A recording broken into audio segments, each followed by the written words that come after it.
Not many people know this. I mean, it's such a big world menace and it affects all the 200 nation states in various capacities that you have the United Nations Office on Drug and Crime, a separate department altogether. And many years back with many of the conferences, I'll just give an example of one of the conferences.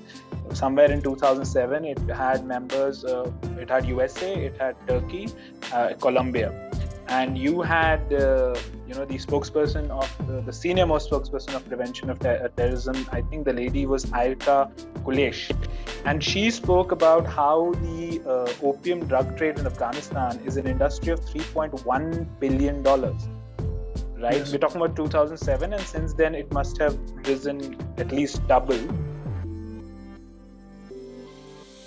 Here is how dangerous it is. And she spoke about how crime syndicates, organized crime syndicates, which are involved in child trafficking, which are involved in prostitution, which are involved in human trafficking, drug trafficking, are linked and interconnected with these global terror organizations, right?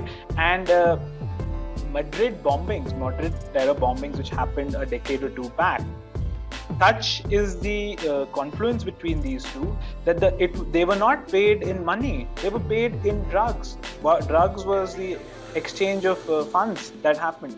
This is how lethal it is.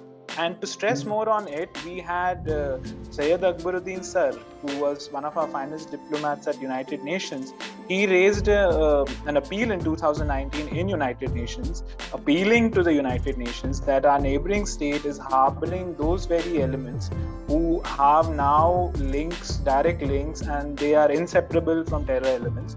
And they're using all this drug money for terror attacks. And, and he said, I quote him, that in an interconnected world, the menace of these two syndicates is inseparable now.